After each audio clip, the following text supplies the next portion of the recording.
أما بعد فإن خير الحديث كتاب الله فإن خير الهدي هدي محمد صلى الله عليه وسلم وشر الأمور محدثاتها وكل محدثة بدعة وكل بدعة ضلالة وكل ضلالة في النار.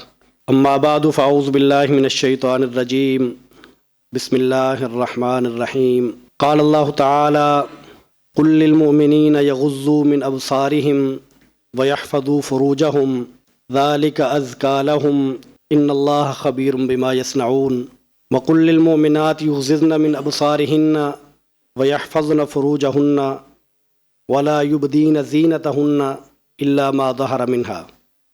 قال الله تعالى: وما آتاكم الرسول فخذوه وما نهاكم عنه فانتهوا.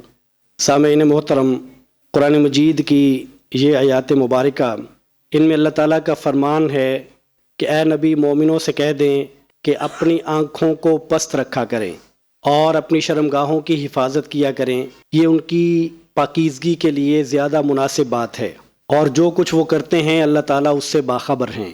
اسی طرح مومن عورتوں سے کہہ دیں کہ وہ بھی اپنی آنکھیں پست رکھا کریں اور اپنی شرمگاہوں کی حفاظت کریں اور اپنے زیب و زینت کو ظاہر نہ کریں سوائے اس کے کہ جو ظاہر ہو جائیں۔ اور قرآن مجید کی دوسری آیت مبارکہ میں اللہ تعالیٰ فرماتے ہیں کہ جو نبی کریم صلی اللہ علیہ وسلم تمہیں دیں وہ تم لے لو، اور جس بات سے تمہیں روک دیں اس سے رک جاؤ۔ یہ زندگی ہے، یہی کامیابی ہے، یہی نجات ہے۔ اس آیت مبارکہ پر عمل کرنا گویا کہ نجات کی ضمانت ہے کہ نبی محترم صلی اللہ علیہ وسلم جس چیز کے کرنے کا حکم دیں وہ کر لیں، اور جس چیز سے روک دیں اس سے رک جائیں۔ نبی کریم صلی اللہ علیہ وسلم نے، آپ صلی اللہ علیہ وسلم ایک دفعہ گزرے تو ایک انصاری شخص اپنے دوسرے بھائی کو نصیحت کر رہا تھا حیا کے بارے میں، حیا کے بارے میں اس کو نصیحت کر رہا تھا۔ تو آپ صلی اللہ علیہ وسلم نے اس نصیحت کرنے والے سے فرمایا: دعہ فإن الحیاء من الایمان۔ چھوڑ دیں، آپ کیا بات کر رہے ہیں، کس بات کی آپ نصیحت کر رہے ہیں؟ حیا تو ہے ہی ایمان۔ گویا کہ ایک مومن کو ایمان کی نصیحت کی جا سکتی ہے۔ مومن تو مومن تب بنتا ہے جب اس کے اندر ایمان موجود ہو، اور جب ایمان نہیں ہے تو وہ مومن نہیں ہے۔ نبی محترم صلی اللہ علیہ وسلم فرما رہے ہیں کہ گویا کہ آپ ایمان کی نصیحت کریں گے۔ اس سے معلوم یہ ہوتا ہے کہ ایک مومن آدمی بے حیا نہیں ہو سکتا، ایک مومن شخص بے شرم نہیں ہو سکتا، وہ با حیا ہوتا ہے، با شرم ہوتا ہے۔ اور حیا کہتے ہی اس کو ہیں سنجیدگی، متانت، وقار، اس کو حیا کہتے ہیں۔ اور اس کے مقابلے میں بے شرمی ہوتی ہے، فحاشی ہوتی ہے، بے حیائی ہوتی ہے۔ اور نبی کریم صلی اللہ علیہ وسلم فرماتے ہیں کہ اللہ تعالیٰ کو فحش گو، بے حیا اور فحش گو اللہ تعالیٰ کو ناپسند ہے۔ اللہ کو وہ شخص پسند نہیں ہے جو فحش گوئی کرنے والا ہے، جو بے حیائی کرنے والا ہے۔ گویا اللہ تعالیٰ نے حکم یہ دیا کہ اے مومنوں، اور الگ الگ کے کر، حالانکہ مومنوں میں یا ایھا الذین آمنوا کہہ دیا جاتا تو اس میں مومن مرد بھی آ جاتے ہیں اور مومن عورتیں بھی آ جاتی ہیں، لیکن الگ الگ خطاب کر کے فرمایا کہ مومن مرد اور مومن عورتیں اپنی آنکھوں کو پست رکھیں۔ کیوں پست رکھیں؟ اس لیے پست رکھیں کہ یہ حیا کی علامت ہے۔ ان کو پست رکھنا اس لیے ضروری ہے کہ ایک باوقار آدمی، اس کی آنکھیں پیچھا نہیں کرتی، یہ وقار کے خلاف ہے۔ آنکھوں کو پست رکھیں، اور آنکھوں کو پست رکھنے کے فائدے ہیں، اس لیے کہ دین جب کسی چیز کا حکم دیتا ہے، اللہ اور اس کے رسول جب کسی بات کا حکم دیتے ہیں تو وہ فائدے سے خالی نہیں ہوتی، اور اللہ اور اس کے رسول جب کسی چیز سے منع کرتے ہیں تو وہ نقصان سے خالی نہیں ہوتی۔ آنکھوں کو پست رکھنے کے فائدے ہیں، اور سب سے بڑا فائدہ کیا ہے کہ یہ آنکھوں کا پست نہ رکھنا انسان کو گناہ تک لے جاتا ہے، انسان کو برائی تک لے جاتا ہے. یہاں سے آغاز ہوتا ہے، یہاں سے ابتدا ہوتی ہے.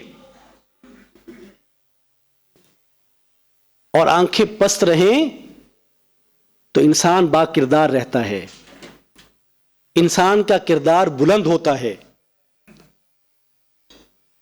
اس لیے اللہ تعالیٰ نے مومن مردوں کو بھی یہی خطاب کیا اور مومن عورتوں کو بھی یہی خطاب کیا کہ آنکھوں کو پست رکھیں. اور یہ ایک حکم ہے، یہ سارے احکامات نہیں ہیں، ایک حکم یہ ہے. اس کے علاوہ نبی کریم صلی اللہ علیہ وسلم نے جتنے وہ راستے ہو سکتے تھے جو انسان کو برائی کی طرف لے کے جانے والے ہیں ان سب کو بند کر دیا. آپ صلی اللہ علیہ وسلم نے فرمایا کہ جب تم میں سے دو لوگ الگ ہوتے ہیں تو تیسرا ان میں شیطان ہوتا ہے. اس کا مطلب کیا ہے کہ جب ایک مرد اور ایک عورت علیحدگی اختیار کرتے ہیں تو شیطان اپنا کام کرنے کے لیے آ جاتا ہے. وہ ان کو بہکانے کے لیے، ان کو پھسلانے کے لیے آ جاتا ہے. وہ ان کو ایک دوسرے کی طرف مائل کرتا ہے، ان کا میلان بناتا ہے، وہ اپنا کام کرتا ہے. تو گویا کہ اس چیز سے بھی نبی کریم صلی اللہ علیہ وسلم نے منع فرمایا کہ کوئی شخص کسی غیر محرم کے ساتھ الگ سے نہ بیٹھے. یہ بیٹھنا بھی منع ہے. یہاں تک کہ نبی کریم صلی اللہ علیہ وسلم نے فرمایا کہ بچہ جب بالغ ہو جائے تو وہ بھلے محرم ہوں، وہ ایک بستر پہ نہ سوئیں. اب کہنے کو لوگوں کو جب یہ بات بتائی جاتی ہے تو لوگ بہت سیانے ہیں، وہ کہتے ہیں کہ یہ اصل میں بیمار ذہنیت کی باتیں ہیں. العیاذ باللہ. کہتے ہیں کہ جو شخص خود اس طرح سوچتا رہتا ہے اس کو ہر بندے میں خرابیاں نظر آتی ہیں. اختلاط ہوتا ہے، کھلے عام ہوتا ہے، کوئی منع کرنے والا کر دے تو کہتے ہیں کہ تمہارا اپنا ذہن اچھا نہیں ہے، تمہاری سوچ اچھی نہیں ہے، تم غلط سوچتے ہو. چونکہ تمہارا سوچ ہمیشہ تم غلط سوچتے رہتے ہو تو تمہیں یہ بیٹھنا بھی اچھا نہیں لگتا. سبحان اللہ. لوگ کہتے ہیں کہ بھائی مجھے اپنی بیٹی پہ اعتماد ہے. یہ بندہ کہتا ہے مجھے اپنے بیٹے پہ اعتماد ہے. اور جو یہ باتیں کرنے والے ہیں ان کو نہ اپنے آپ پہ اعتماد ہے، نہ ان کو اپنی عزتوں پر اعتماد ہے. مجھے یہ بتائیے کہ اگر وہ حفاظتی چیزیں جو اسلام نے کہی ہیں اگر یہ بد اعتمادی کی علامت ہیں تو مجھے یہ بتائیے کہ جب آپ دکان بند کر کے گھر جاتے ہیں تو آپ دکان کو تالا لگا کے کیوں جاتے ہیں؟ آپ اعتماد کیوں نہیں کرتے لوگوں پہ؟ کیا یہاں ساری دنیا چور بستی ہے؟ ساری کائنات چور ہے؟ آپ کا پورا محلہ چور ہے؟ آپ کی ساری مارکیٹ چور ہے؟ کیوں تالا لگا کے جاتے ہیں؟ جب آپ کوئی ایگریمنٹ کرتے ہیں آپ کیوں اس کو لکھ لیتے ہیں؟ اس کو کیوں قانونی شکل دیتے ہیں؟ کیا آپ اپنے مخاطب کو اور فریق ثانی کو اور اپنے دوست کو اور اپنے بھائی کو خائن سمجھتے ہیں؟ اس کو بددیانت کہتے ہیں؟ کیوں لکھتے ہیں؟ اس کا یہ مطلب نہیں ہے کہ مجھے اپنی اولاد پہ اعتماد نہیں ہے، مجھے اپنے آپ پہ اعتماد نہیں ہے. دیکھیں میں اور آپ اپنی ذات پہ جتنا بھی اعتماد کر لیں، اگر یہ نفس پھسل جائے اور شیطان اپنا زور لگائے تو آپ یہ دعویٰ نہیں کر سکتے کہ میں نہیں پھسل سکتا. اس لیے وہ تمام تر حفاظتی انتظامات اسلام یہ کہتا ہے کہ آنکھیں نیچی رکھیں، نیچی رکھیں. قرآن یہ کہتا ہے یا ایھا النبی قل لازواجک وبناتک ونساء المؤمنین یدنین علیہن من جلابیبہن. اے نبی اپنی بیویوں سے کہہ دے کن سے کہہ دیں؟ اپنی بیویوں سے. وبناتک، اے نبی اپنی بیٹیوں سے کہہ دیں. نبیوں کی بیویوں سے کون پاکیزہ بیوی ہے؟ نبی کی بیٹیوں سے کون بیٹی پاکیزہ ہے؟ اور نبی کی ذات سے کون شخص زیادہ پاکیزہ ہے؟ اللہ تعالیٰ اپنے نبی سے کہتے ہیں، جن کی حیا یہ ہے کہ نبی کریم صلی اللہ علیہ وسلم کی حیا کے بارے میں صحابہ اکرام کہتے ہیں کہ آپ کنواری لڑکیوں سے زیادہ حیا کرنے والے تھے. اور صحابہ اکرام کہتے ہیں جب نبی کریم صلی اللہ علیہ وسلم کے سامنے کوئی چیز ایسے سامنے آ جاتی جو بے حیائی والی ہوتی تو ہم آپ کے چہرے پر ناگواری دیکھتے.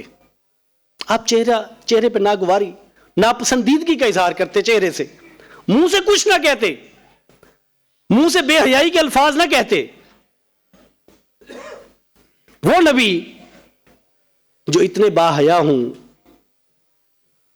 اور وہ بیویاں جن کی حیا، جن کی صداقت اور جن کی عصمت کے بارے میں قرآن نازل ہوتا ہو، اللہ تعالیٰ ان بھی بیویوں کے بارے میں کہتے ہیں کہ اے نبی ان سے کہہ دیں یدنین علیہن من جلابیبہن، کہ اپنی اوڑھنیاں اپنے قریب کر لیا کریں. اسلام یہ کہے، قرآن یہ کہے، اللہ تعالیٰ یہ کہے، پہلے نبی کی بیویوں کو، پھر نبی کی بیٹیوں کو، پھر عام عورتوں کو کہ وہ اپنی اوڑھنیاں اپنے اوپر اپنے قریب کر لیا کریں.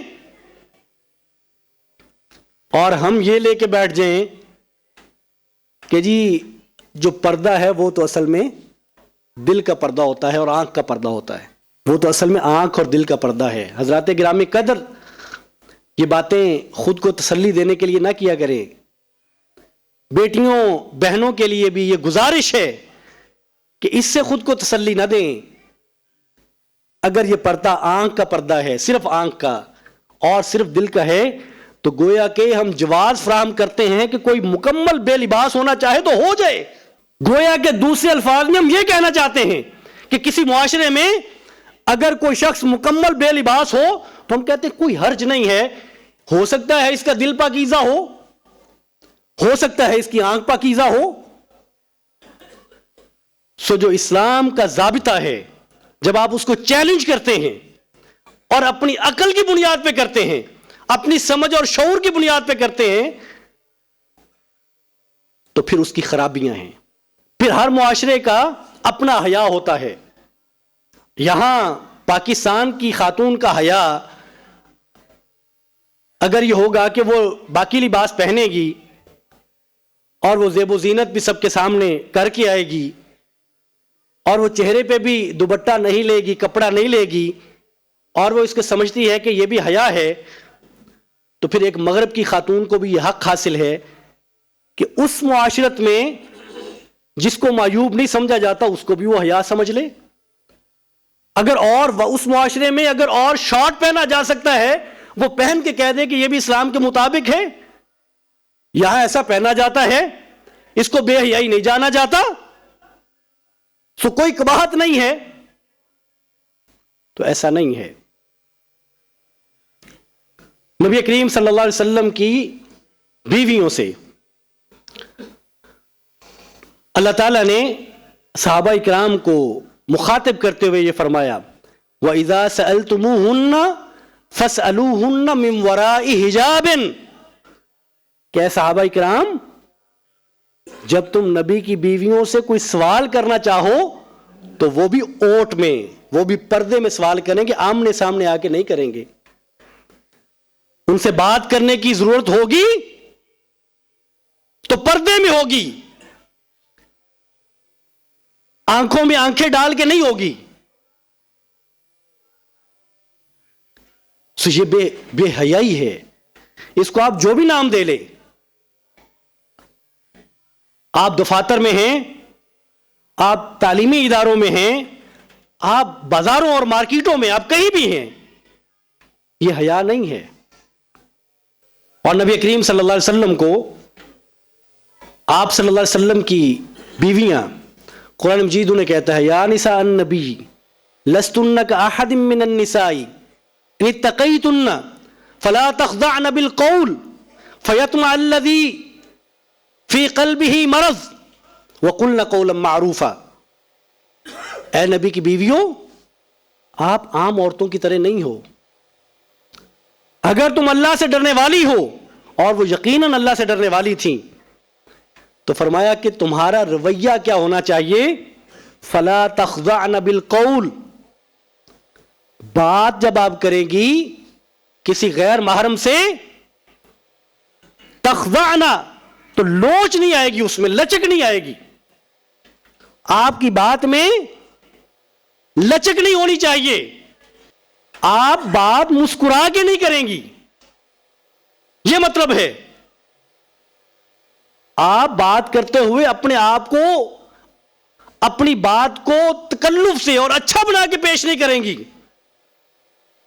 کیوں؟ فیطمع الذی فی قلبہ مرض، جس شخص کے دل میں، اب اشخاص تو ہر طرح کے ہیں، لوگ تو ہر طرح کے ہیں، ممکن ہے کہ وہ ایسا آدمی جو دل کا مریض ہو، وہ آپ کی بات سے، لوچ والی بات سے، لچک والی بات سے، مسکراہٹ والی بات سے کوئی لالچ نہ کر بیٹھے کہ اس خاتون نے مسکرا کے بات کی ہے. اور یہ بات آپ آج اپنے گرد و نواح میں اس کو دیکھ سکتے ہیں. آپ دو احباب میں بیٹھتے ہیں، دو احباب آپس میں باتیں کرتے ہیں، اور یہ بات ہم سب جانتے ہیں کہ لوگ ایسے موجود ہیں کہ اگر کوئی خاتون مسکرا کے بات کر دے تو وہ لالچ کر بیٹھتے ہیں، ان کے دل میں طمع آ جاتا ہے. سو حکم یہ ہے کہ آپ لوچدار بات نہیں کریں گی، آپ لچک والی بات نہیں کریں گی، توازن رکھیں گی. وَقُلْنَ قَوْلًا مَّعْرُوفًا، بدتمیزی بھی نہیں کرنی، بڑی اسٹریٹ فارورڈ بات کرنی ہے. آپ کو کبھی مارکیٹ جانے کی ضرورت پڑ جائے، آپ کو کبھی کسی جگہ پہ کسی کام سے جانے کی ضرورت پڑ جائے، تو آپ بڑی اسٹریٹ فارورڈ بات کریں، بات کو بنا کے نہ پیش کریں، بات کو ہنس ہنس کے نہ کریں، مسکرا مسکرا کے نہ کریں. یہ گویا کہ دروازہ ہے جو ایک مریض کو برائی تک لے جا سکتا ہے. سو اس سے منع کر دیا. اب کوئی شخص کہے کہ آپ کیا بات کرتے ہیں، میری بیٹی، میری بیوی، میری ماں، میری بہو، والدہ، میں ان پہ اعتماد کرتا ہوں. تو حضرات گرامی، کیا نبی کریم صلی اللہ علیہ وسلم اپنی بیویوں پہ اعتماد نہیں کرتے تھے؟ کیا آپ اپنی بیٹیوں پہ اعتماد نہیں کرتے تھے؟ کیا اللہ کو اپنے نبی کی بیویوں پہ اعتماد نہیں تھا؟ کیا اللہ تعالیٰ کو اپنے نبی کی بیٹیوں پر اعتماد نہیں تھا؟ تھا. اعتماد اپنی جگہ پہ ہے، لیکن آپ نے جو میئرز لینے ہیں وہ آپ نے لینے ہیں، جو ضابطہ ہے وہ اپنی جگہ پہ موجود ہے. اس لیے آپ کسی بھی معاشرت میں رہتے ہوں، جو اسلام نے آپ کو لباس دیا ہے، آپ نے لباس وہ پہننا. لباس کیا اسلام کا؟ اسلام کا لباس شلوار قمیض نہیں ہے. اسلام کا لباس کوئی عربی چولا نہیں ہے. اسلام کا لباس وہ لباس ہے جو ساتر ہو، ساتر لباس، جو آپ کے جسم کو پوری طرح ڈھانپتا ہو، وہ لباس اسلام کا لباس ہے. وہ جون سا بھی ہو، الا کہ اس میں کسی مذہب کی علامتیں اور نشانیاں نہ ہوں. مثال کے طور پہ کسی مذہب میں اگر زرد رنگ کا لباس مذہبی رسم کے طور پہ پہنا جاتا ہے تو وہ نہ پہنے. کوئی ایسی مذہبی علامت کسی معاشرت کی ہے تو وہ نہ کریں. باقی جون سا بھی لباس ہے، لیکن شرط یہ ہے کہ اس میں آپ کا جسم محفوظ ہونا چاہیے. اس لیے نبی کریم صلی اللہ علیہ وسلم نے فرمایا کہ دو طرح کے گروہ جو ہیں وہ جہنم میں ہوں گے. ان میں ایک گروہ آپ صلی اللہ علیہ وسلم نے فرمایا کہ نساؤن کاسیاتن عاریاتن مائلاتن ممیلاتن، کہ ایک ان عورتوں کا گروہ جنہوں نے جو لباس تو پہنتی ہوں گی لیکن عملاً وہ بے لباس ہوں گی. لباس تو پہنا ہے لیکن لباس کا جو مقصد تھا وہ پورا نہیں کیا. مقصد کیا تھا؟ لباس کا پہلا مقصد ستر ہے، ستر کو ڈھانپنا ہے. دوسرا مقصد اس کا زینت ہے. پہلا مقصد اس کا جسم کو ڈھانپنا ہے.